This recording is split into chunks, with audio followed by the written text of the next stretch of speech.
오늘 성경 말씀은 누가복음 1장 46절에서 55절입니다.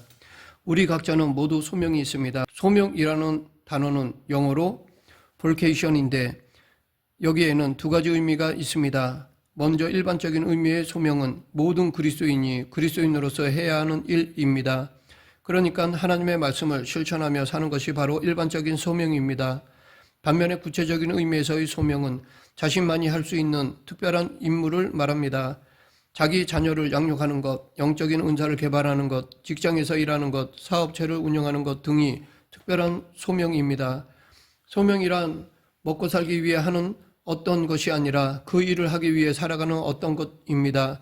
즉 자신의 인생이 바로 그 일을 위해 존재하는 것이 소명입니다. 그래서 소명은 그것을 행하는 사람의 능력을 최고로 발휘하는 것, 즉 그가 영적, 정신적, 육체적 만족을 발견하는 어떤 것, 그리고 자신을 하나님께 드리는 수단입니다. 우리의 소명은 하나님이 만들어 가시는 존재가 되는 것입니다. 하나님은 우리에게 너는 요셉이나 다윗이나 다니엘이나 에스더나 베드로나 바울을 닮았느냐 라고 묻지 않으십니다. 대신 그분은 우리에게 너는 내가 지금 만들어가는 너 자신이냐 라고 물으십니다. 나중에 우리가 하나님 앞에 설 때도 하나님은 우리에게 너는 왜 누구처럼 부자가 되지 못했냐, 너는 왜 누구처럼 편재가 못 되었냐, 너는 왜 누구처럼 위대한 운동선수가 되지 못했느냐 라는 식으로 말씀하시지 않으십니다. 대신 너는 왜 내가 원하는 너 자신이 되지 못했냐 라고 하실 것입니다. 그러므로 우리는 우리의 은사에 어울리는 자리를 찾는 것이 아니라 우리의 은사로 하나님이 계획하신 자리로 가야 합니다. 그럴 때 우리는 하나님의 나를 창조하신 목적을 이룰 수 있습니다. 그리고 우리는 참 기쁨을 누릴 수 있습니다. 이것을 잘 보여준 사람이 바로 예수님의 어머니 마리아라고 생각합니다. 마리아는 아주 힘든 일을 겪었습니다. 그것도 어린 10대 소녀의 나이에 그랬습니다. 요셉이 마리아의 임신 사실을 알기 전에 천사 가브리엘이 마리아를 찾아와서 초자연적인 임신에 대하여 일러주었습니다. 마리아는 그 말이 무엇을 의미하는지를 즉시 알았습니다. 그것이 사실로 이루어진다면 이제 자기가 속한 공동체 사람들은 자기에게 간음한 여자라는 꼬리표를 붙일 것이 분명합니다. 그것은 사실과 다른 오해이지만 한번 붙으면 쉽게 떨어지지 않는 것이었습니다. 왜냐하면 대부분의 사람들은 한번 좋지 않은 인식이 박히면 바뀌어지기가 쉽지 않기 때문입니다. 천사의 말은 너무나 충격적인 말이기 때문에 마리아는 천사에게 나는 남자를 알지 못하니 어찌 이 일이 있으리이까 라고 물었습니다. 10대 처녀였기 때문에 남자와 관계함이 없이 어떻게 아이를 낳느냐고 물은 것입니다.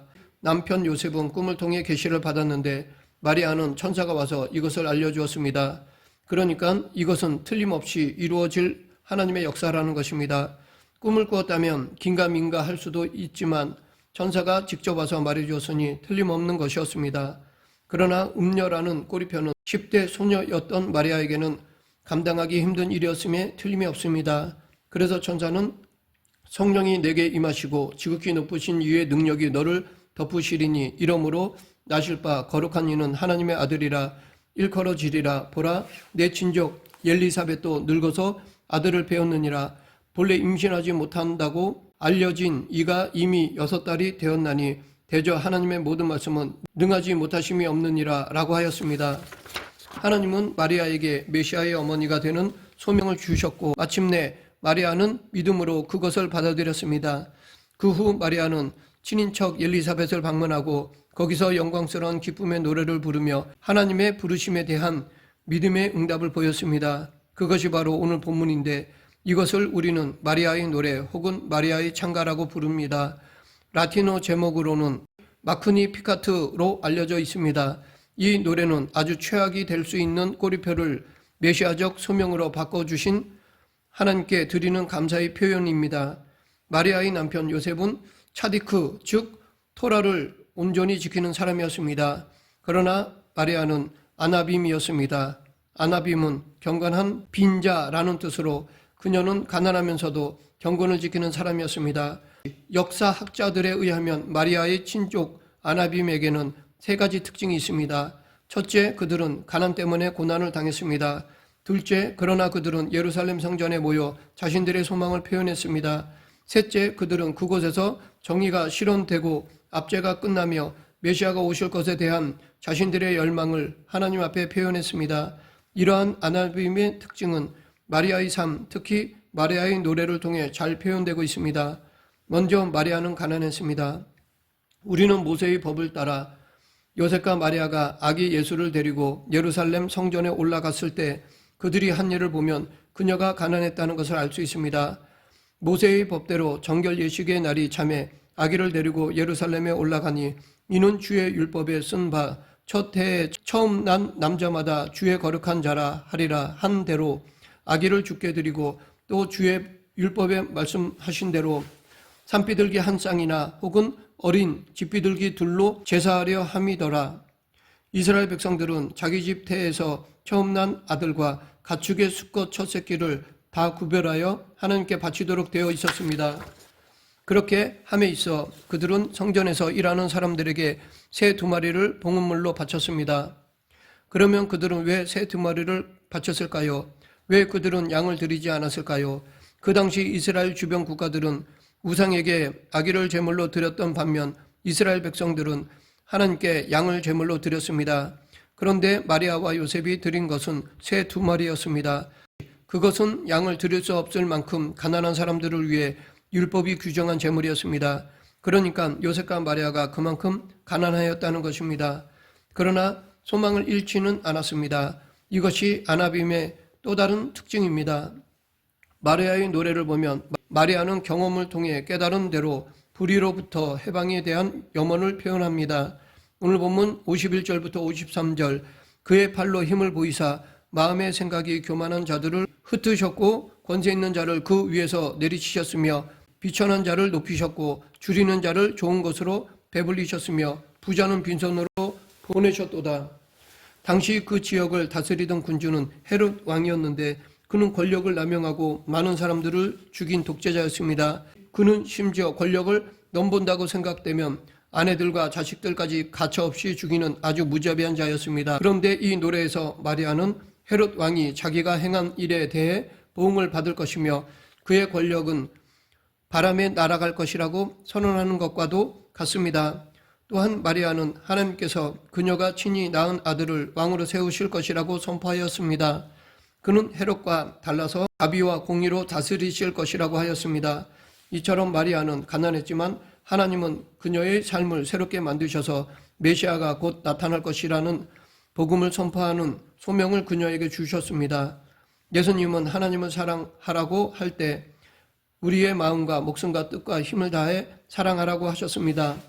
그러니까 우리의 모든 것을 가지고 하나님을 사랑하는 법을 배우는 것이 신앙인데, 그렇다면 하나님을 사랑하는 방법 중 하나는 우리 과거의 모든 것을 하나님께 복종시키는 것입니다. 우리는 자신의 과거가 아주 형편없는 것이든 아름다운 것이든 상관없이 그것을 가볍게 여겨서는 안 됩니다. 우리가 할 수 있는 것은 마리아처럼 우리의 현재의 모습과 과거의 모습 그대로를 주님께 온전히 드리는 것입니다.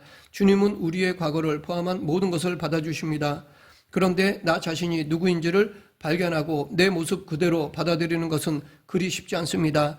하지만 자신의 모습을 그대로 받아들이는 좋은 방법이 있습니다. 그것은 하나님만이 오직 나의 경험과 고난의 다양함과 깊이에 대해 불쌍히 여기시는 마음으로 바라보실 수 있으며 나의 진정한 모습을 알고 계신 분이심을 기억하는 것입니다. 다른 사람들이 너를 보는 시각은 아무리 정확하다고 해도 어느 정도 왜곡되어 있습니다. 심지어 내가 나를 보는 눈도 완전히 정확하지 않습니다. 오직 하나님만이 100% 정확하게 나를 아시고 또 그럼에도 불구하고 불쌍히 여겨주십니다. 우리의 소명이 우리 각자에게 어떤 의미를 가지든지 그것은 우리의 모든 과거를 깨끗이 쓸어 없애줍니다. 소명대로 살 때 과거의 상처가 치유됩니다. 상처의 치유는 소명대로 살 때 치유됩니다. 소명이 과거를 새롭게 해줍니다. 우리는 깨끗한 사람이 되어서 소명을 받은 것이 아닙니다. 우리는 과거의 상처들을 가진 채 있는 모습 그대로 부르심을 받았고 하나님이 하실 수 있는 것에 대한 증인으로 다시 태어났습니다. 마리아는 자신의 상처가 무엇인지 잘 알았습니다. 그러나 마리아는 하나님께 소명으로 그 상처를 치유해 주실 것도 알았습니다. 아기 예수가 출생한 이후 요셉과 마리아는 다른 자녀들을 낳았습니다.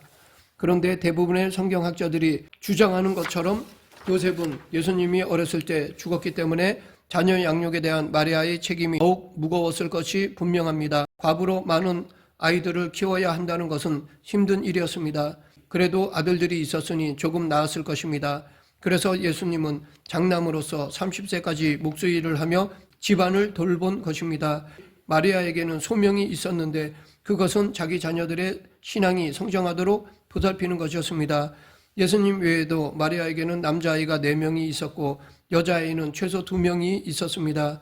이는 그 목수의 아들이 아니냐, 그 어머니는 마리아, 그 형제들은 야고보, 요셉, 시몬, 유다라 하지 않느냐, 그 누이들은 다 우리와 함께 있지 아니하냐, 그런즉 이 사람의 이 모든 것이 어디서 났느냐. 여기에 보면 요셉과 마리아의 아들들의 이름은 전부 다 이스라엘 족장 야곱과 그의 아들들인 요셉, 시몬, 유다입니다. 이 예수와인 예수님과 그의 형제들은 이스라엘이 노예 생활에서 해방된 이야기를 들려주는 이름들입니다.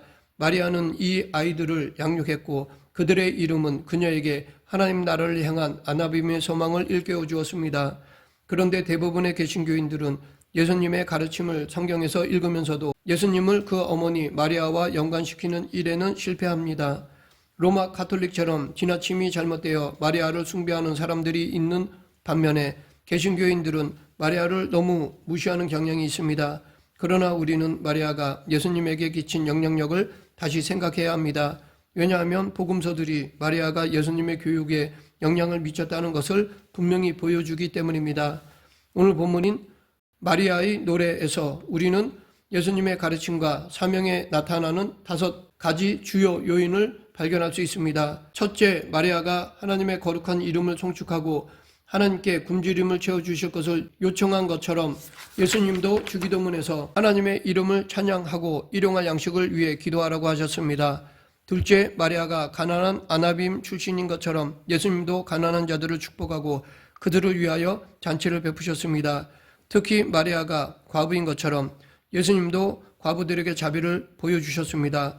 셋째, 마리아가 권력자들이 자신들의 불의한 권력을 박탈당하도록 기도한 것처럼 예수님도 불의한 권력과 싸우셨습니다. 넷째, 마리아의 기도가 하나님의 자비와 긍휼을 강조한 것처럼 예수님도 자비와 긍휼을 베푸셨습니다. 다섯째, 마리아가 기도하던 이스라엘의 구원에 대한 관심은 예루살렘을 향한 예수님의 안타까워하시는 말씀에서도 찾아볼 수 있습니다. 이처럼 마리아와 예수님 사이의 유사점들은 결코 우연이 아닙니다. 마리아는 자신의 비전과 소명을 메시아인 자신의 아들 예수님에게 전해주었습니다. 우리 각자의 소명은 자신의 특별한 임무를 완수하기 위한 것일 뿐 아니라 우리의 자녀와 다음 세대에게 전해주기 위한 것입니다. 그러므로 우리는 자녀를 위해 기도하고 그들이 보는 앞에서 그리스도인이 되어야 하며 우리 자녀를 우리의 신앙과 연결시킴으로써 그들을 우리의 삶 가운데로 끌어들이고 우리 자신을 그들의 삶에 포함시켜야 합니다. 그러한 가정이 거룩한 가정입니다. 또한 우리는 우리가 살고 있는 이 세상과 계속해서 관계를 맺어야 합니다. 소명에 대한 이야기가 한 세대에서 다음 세대로 전해지는 것은 세대 간의 관계를 통해서입니다. 하나님이 마리아의 삶을 받아들이시고 그것을 소명 이야기로 변화시켜 주신 것처럼 우리도 자신의 과거를 하나님께 드릴 때 하나님께서 그것을 소명으로 바꾸어 주십니다. 말씀을 맺겠습니다. 우리도 나의 소명을 생각해 보아야 할 것입니다. 이 땅에서의 삶이 얼마나 남았든지 상관없이 지금 하나님께서 내 삶을 통해 이루기를 원하시는 것이 무엇인가를 생각하며 바로 그것을 이루어 드리도록 수고해야 할 것입니다. 그렇게 살 때 우리도 마리아처럼 복받은 사람이라 불릴 것입니다. 더욱 중요한 것은 그렇게 살고 하나님 앞에 설 때 잘했다, 착하고 충성된 종아라고 칭찬을 듣게 될 것입니다. 그 날을 바라보며 매일매일 소명을 따라 신실하게 살아가는 우리 모두가 되길 간절히 축원합니다. 기도하겠습니다. 사랑과 은혜가 풍성하신 하나님 아버지, 하나님이 주신 소명을 늘 기억하며 최선을 다해 하나님의 뜻을 이루는 우리 모두가 되게 하여 주시옵소서. 예수님 이름으로 기도드립니다. 아멘.